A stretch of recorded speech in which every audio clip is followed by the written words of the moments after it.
Hi everyone, welcome back to Beccamendations, the podcast where I speak about my journey with endometriosis. This episode, I'm going to be speaking all about nutrition, particularly my recent journey with it.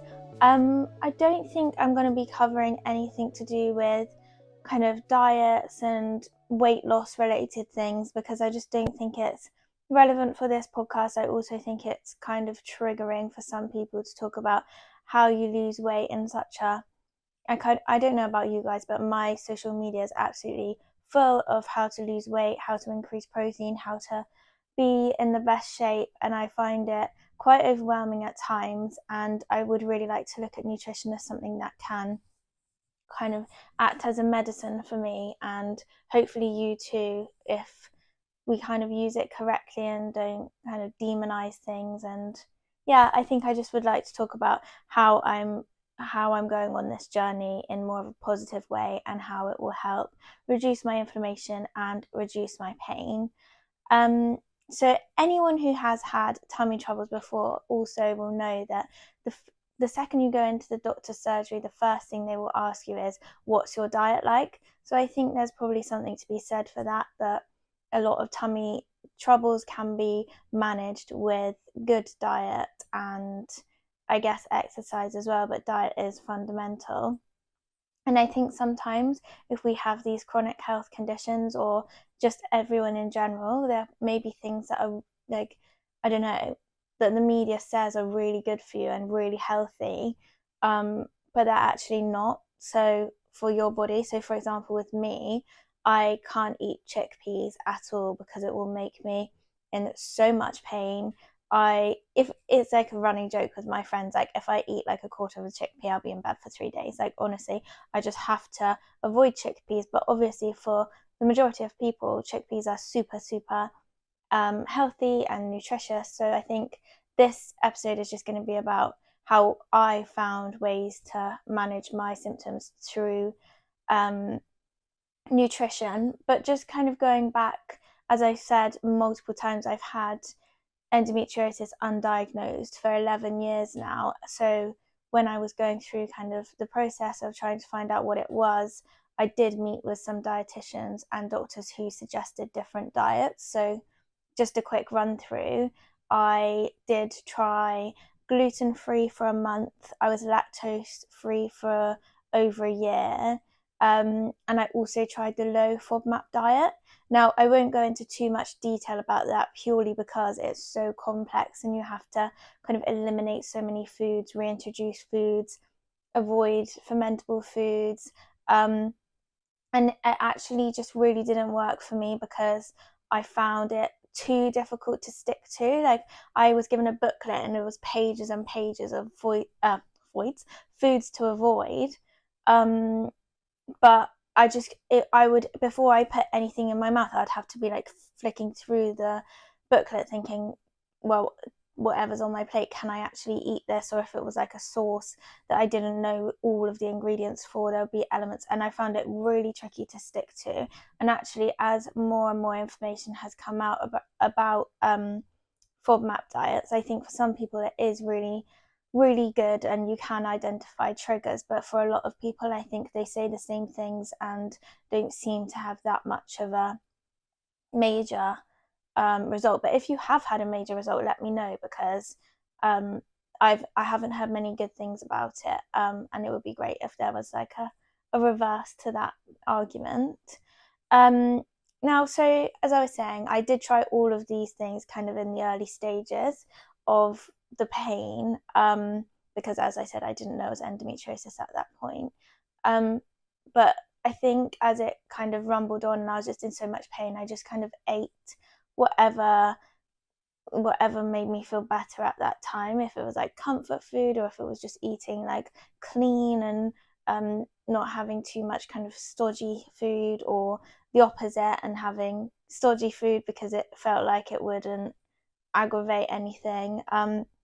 But I didn't have any particular diet that I stuck to, other than the past 7 years I have been vegetarian. But kind of, I guess, like fast forward to about 6 weeks ago, I was lying in the bath, as if you've listened before, if I'm in a lot of pain, that's something that really does help me because my body's submerged in warmth, and I think it does alleviate the pain somewhat. But at this time, it wasn't doing anything. I was in so much pain. Kind of looked down at my body. I felt like my tummy, I genuinely looked like I was about 6 months pregnant. And if you've heard of the term endo belly, like that is what I get. And it's difficult because one part of me, if I look at other people with it, I'll be like, oh my goodness, like I feel so bad for them. They must be in so much pain. It's like rock hard, so swollen, like, and but then I'm not the same with myself. I look down at myself and I'm like, oh my God, I've let myself go, even though had a flat tummy the day before. But like, I just go into this really negative mindset of thinking I look so, so awful. And I don't know, I think it's completely normal. I think most people do have insecurities, but I think at this point I was just like, hang on a minute, Becca, like you are in so much pain. I had a twitch in my tummy because there was just so much pressure going on. I was just like, I can't be like this anymore. I'm just in so much pain. I've tried everything I can. I've had the operation. I know I've got endometriosis and I still am in so much pain. So I thought kind of, well, should I go on medication? Like, should I call the doctor? Should I, like, thinking around all of it, and thinking I just can't go through the whole system again. Like, they know what it is. And now I've been diagnosed. It's kind of like, well, that's her diagnosed now.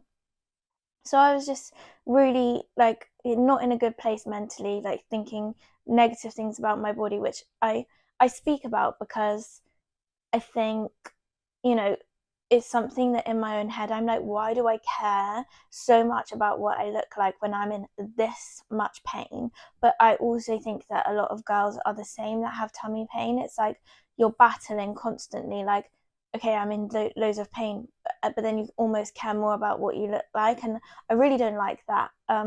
That happens, but it's just the truth. But also like the whole of my body was just hurting so much. Like I would feel along my forearms, and it was like anything that touched me was just really painful. Like everything was just felt so, so inflamed. And I just thought, what can I do? And I need to try something else. So I had my phone next to me in the bath, and I was scrolling through kind of what to do. And then I came across nutrition. I was like, right, okay, I think I eat fairly well, but I'm gonna look up like what's really good for endometriosis, IBS, like because I do have IBS as well. So I was looking up what's good for them, and it was a minefield. Like I could not decipher. I'd click into one thing and it would say this is amazing for you. I'd click into another thing and say actually absolutely avoid that. Whatever the last one said was amazing for me. And I was just like, how am I supposed to navigate this? Also, as I said, my emotions were heightened. I was like, I just need to feel better. Like now I just need to change something. Something needs to change. And then anyway, I think I was just putting loads of different searches in, like, best nutrition for IBS, for endo, for women, for people in their 20s, for women in their 20s, just like kept going on and just like couldn't find anything. So then I was like, maybe I can find a nutritionist that will just sit me down and speak to me. And obviously they might not say what I want to hear, but I'll have a look. Anyway, Googled nutritionist, and then this website came up, and it was like a whole dictionary of nutritionists, but you could filter what you wanted. So I put endometriosis into the filter, which amazing, I did not know you could do. And then this lady came up, and it said, would you like to book a free consultation? I was like, I'm always skeptical about these things, like the hackers are out there. But you didn't need to put any of my card details down or anything. Clicked in to meet her the next day. And I was thinking, the next day I went on to Zoom. She sent like a Zoom link, and I was thinking she's not going to turn up because how does anything happen that quickly? But to my amazement, she did turn up, and we were just chatting for half an hour about what she we didn't go into anything about me, which is fair enough because I hadn't paid anything at this point.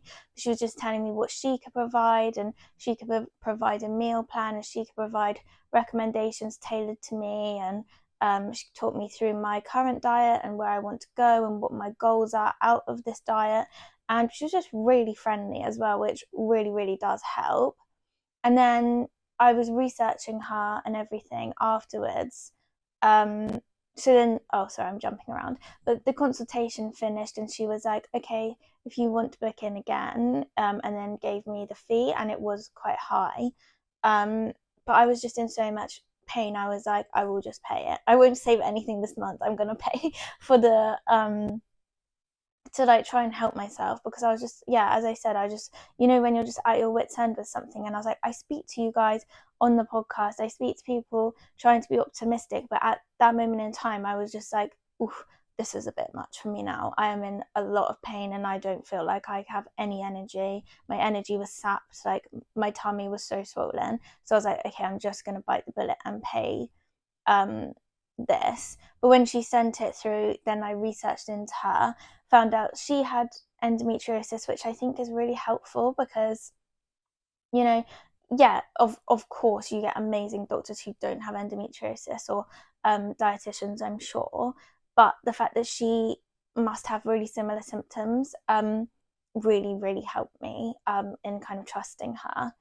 But then I booked in a consultation with her for an hour, and in the meantime, I'd had to provide her with a 3-day kind of food plan, which I found really difficult to do actually, because I don't know about you guys, but I always change what I eat in a day. Like I have no, so I was like, how's she gonna decipher anything from a 3-day meal plan? But anyway, I put in kind of what I'd eaten over the past 3 days, and then she came back to me with a full-on meal plan, a breakdown of everything I should do. The meal plan was just for a week, but it was really helpful because she gave me a shopping list so I could get things off the shopping list, and then from the ingredients that she suggested, I could also go and kind of make new recipes with those things. But I guess, overall, her advice seemed very sensible.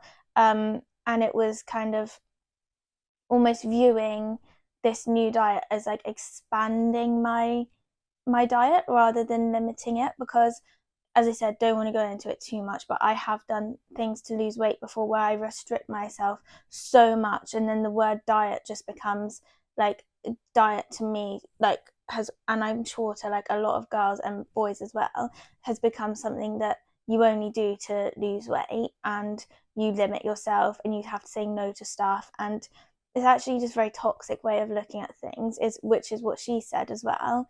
And her kind of whole ethos, I guess, was to like broaden the things you eat and expand your knowledge of food, and kind of open up different things that you've never tried. But yeah, so she was really helpful, and her approach was very much like the whole food take on things, and the idea of eating the rainbow, which I really liked. Like she even said to me, if you go shopping and you're, for example, choosing a red pepper, choose the reddest pepper.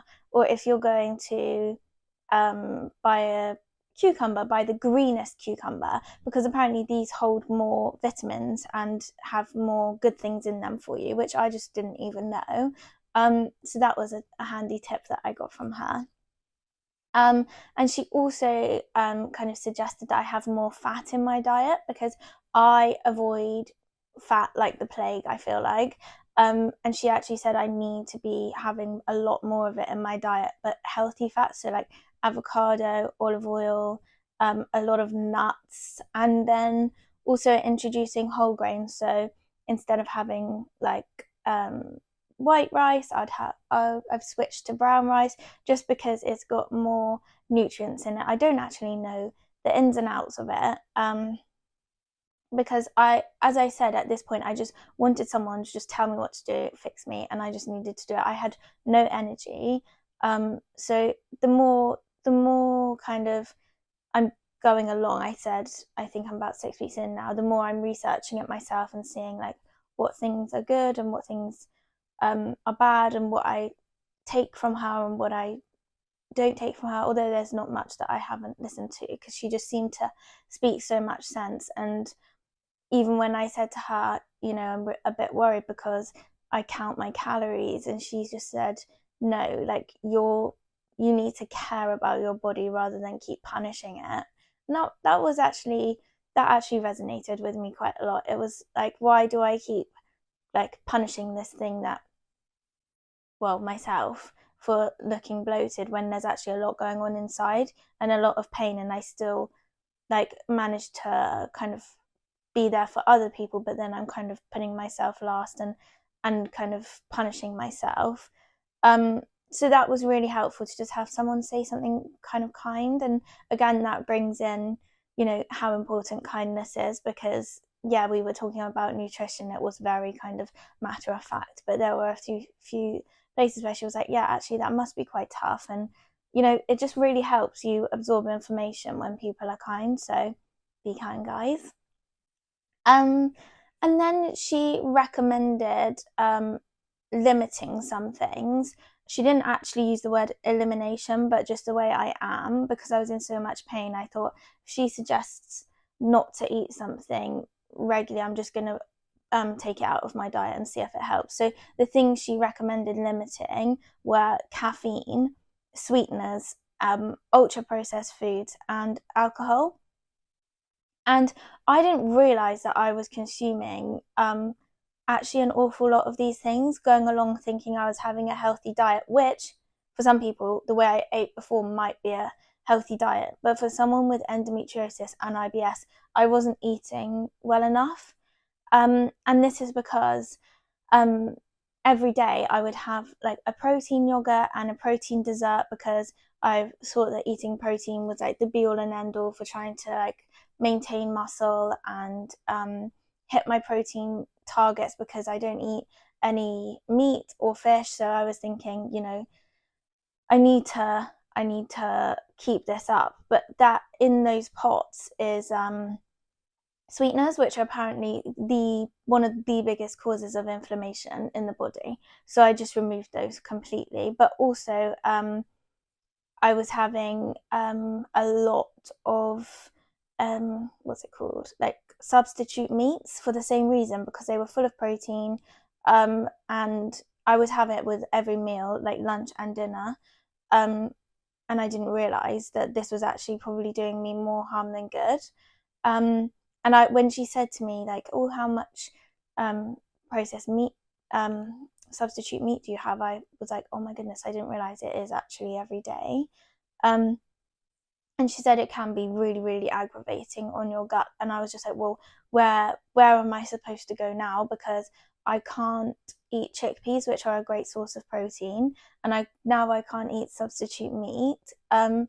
So then she said, well, I know you're a strict vegetarian, but would you ever consider adding fish into your diet? And for me, this was a major conundrum, because I almost, like, my personality is almost like a vegetarian. Like everything is I ask is it vegetarian, because I'm just so strict about it. I won't eat gelatine. I won't have parmesan if it's got rennet in it.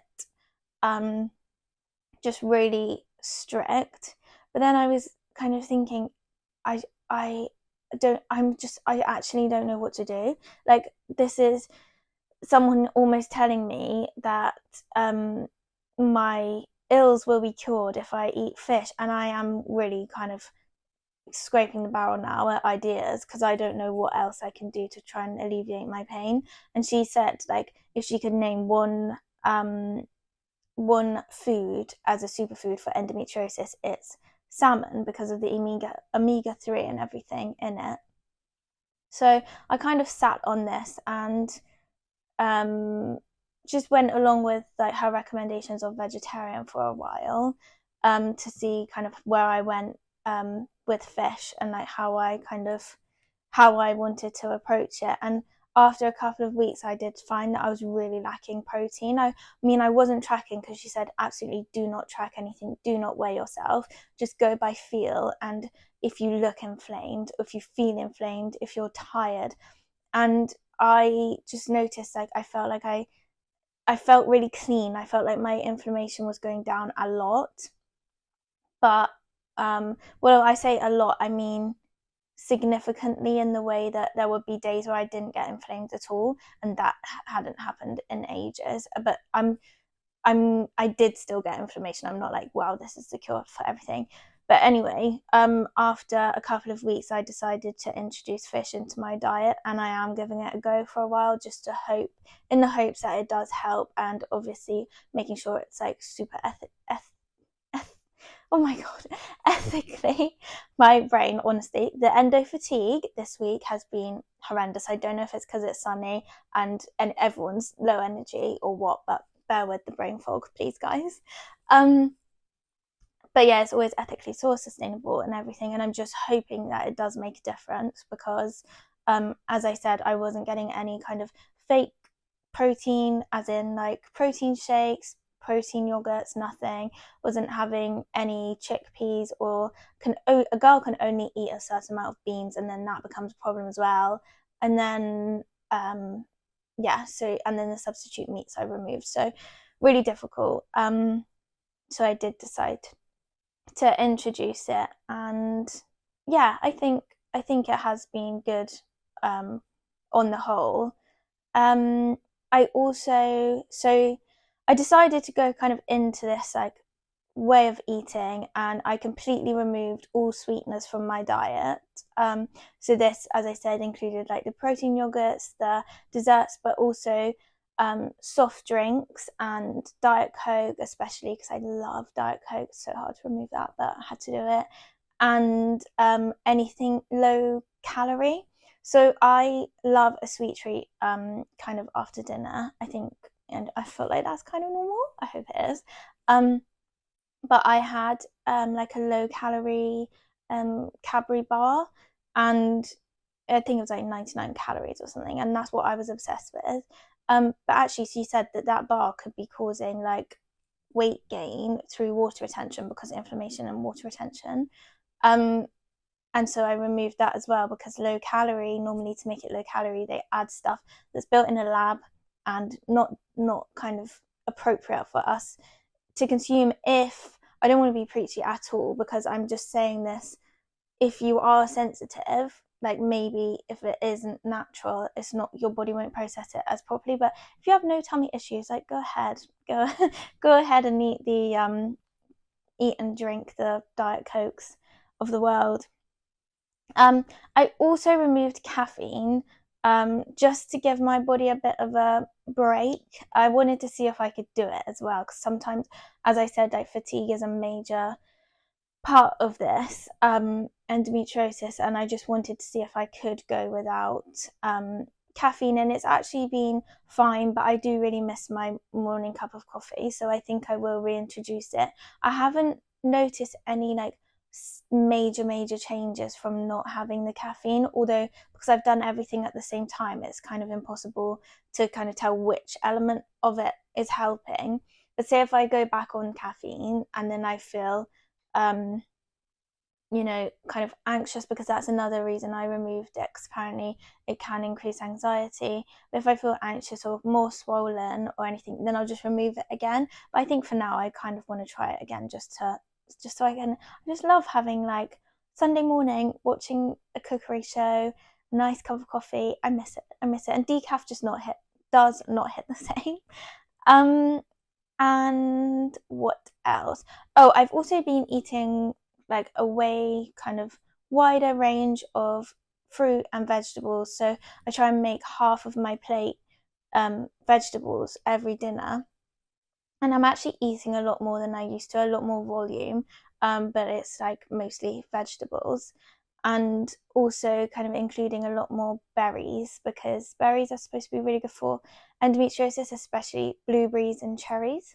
So I've included them as well, and it's actually really nice. But the only issue with them is they are so expensive. And if kind of, I don't know, if I'm at my parents' house or something, it's so nice because they're in abundance, or I can pick them in the garden. But then if I'm in the city in London, if I go to the local M&S, I'm paying like £4 for a tiny thing of strawberries or blueberries or cherries, and that is a bit of a tricky side of it. And so I just buy the frozen ones. They're not as nice, but they're still doing the same trick. They still hold all the same nutrients.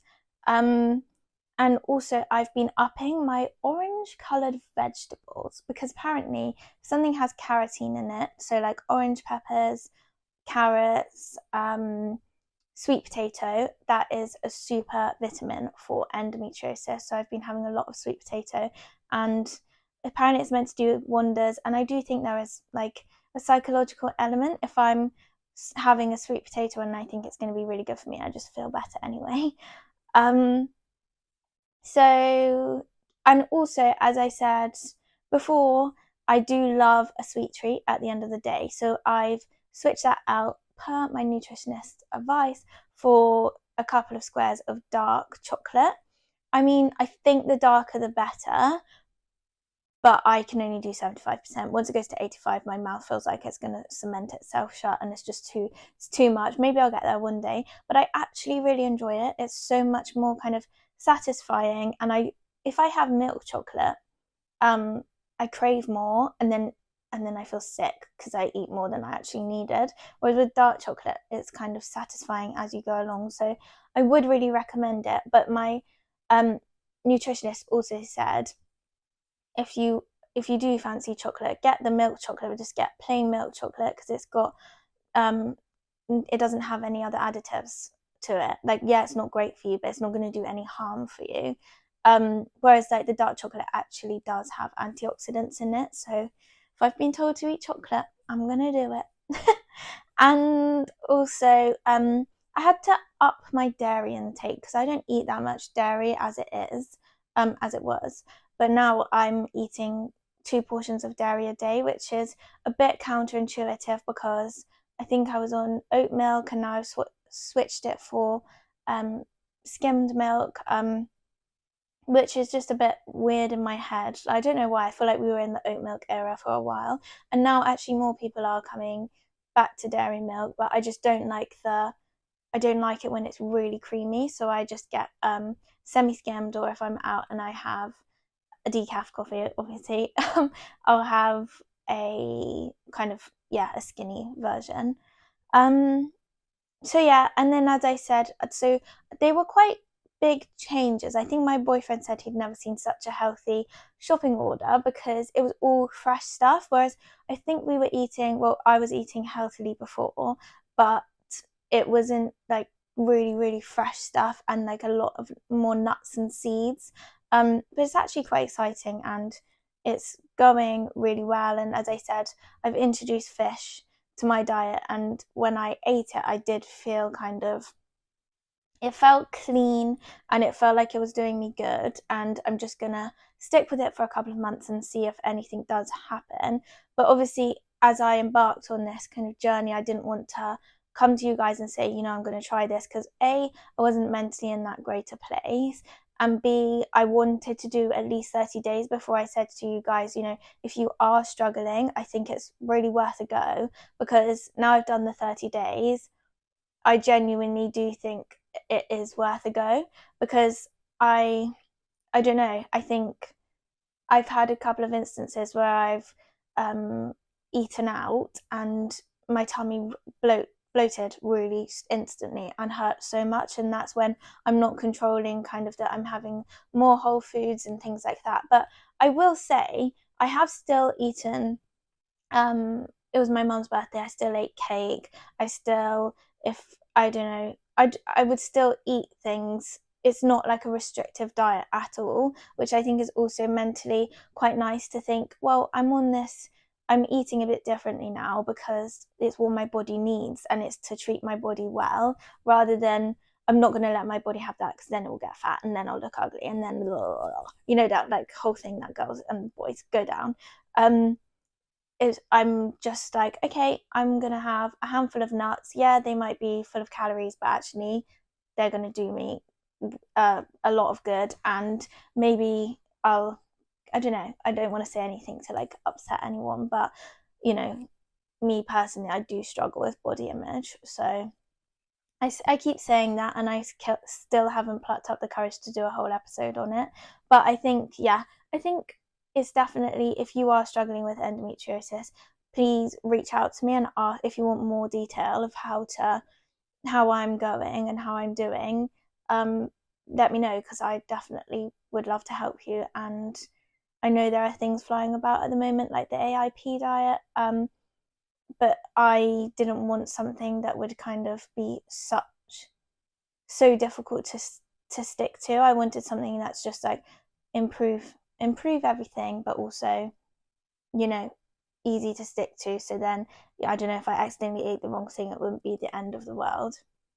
But I think my biggest challenge in all of this is actually not knowing how many calories I'm eating and not weighing myself, because I don't know, I just think, as I've covered, it's just altering my brain to kind of this new way of eating, a new way of being. Also, I have really missed Diet Cokes, but I think because I'm noticing a difference in my overall pain, it's like not tempting me to have a Diet Coke. Like, I've been having Dash Waters, they're so nice, and they've got no sweeteners and no sugar, so really great for if you're doing this type of thing. And also, I think because, as I said before, because I'm broadening my diet, not limiting myself, it's actually quite fulfilling, and it's not really difficult to stick to at all. So it's not being as big a challenge as I thought it would be, this new way of eating. But yeah, if you are in a similar situation to me where you feel as though your inflammation is out of control, I would maybe listen to this again and go through kind of what I've said, just because, I'm limiting my ultra processed foods, I'm removing sweeteners, and I'm trying to make every plate that I eat as naturally colourful as possible. And these are kind of really small changes that you could make, and it's definitely worth a go if you are how I was and really struggling with inflammation and pain. And I do feel like, yes, there are days where I bloat and I don't know why, and it's really painful bloating as well. But I think overall this has been really positive for me. And I think, looking back, like, having a conversation with a nutritionist was really helpful for me, because I was just in that headspace where I just needed someone to kind of pull me out of that funk and like give me some perspective on the situation. But I think it was really quite expensive, and you could just listen to this podcast and you can like reach out to me, honestly, like happy to answer any questions.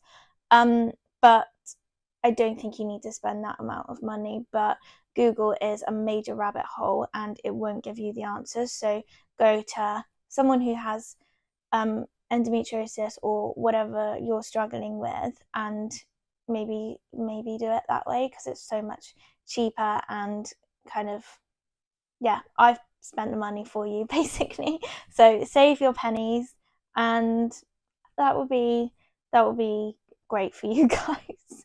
Not so great for me, but it's fine. I feel like this has been a really good way of kind of getting myself back on track, trying to be more positive with my relationship with food, but also reducing my inflammation.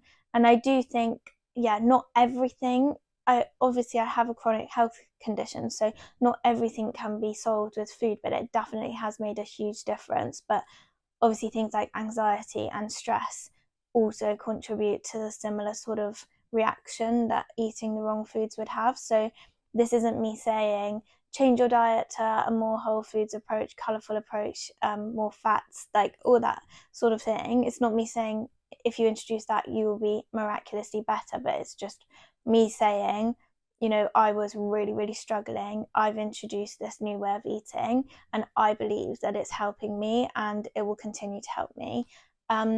So I hope that episode was helpful for you guys, and let me know if you'd like to hear anything more about nutrition or any other topics you want me to discuss. But I hope that you've enjoyed this week's episode, and I look forward to seeing you next time. Lots of love, your friend Becca. Mwah. Hello, this week's recommendation is to be mindful of ultra-processed foods in your diet. If you have endometriosis or inflammation, these may aggravate it, and I think it's just important that you try and eat the rainbow, eat nice colourful food, and kind of just be relaxed in your approach to eating food, but be mindful that some of these foods could be doing you more harm than good, and to stay natural where possible.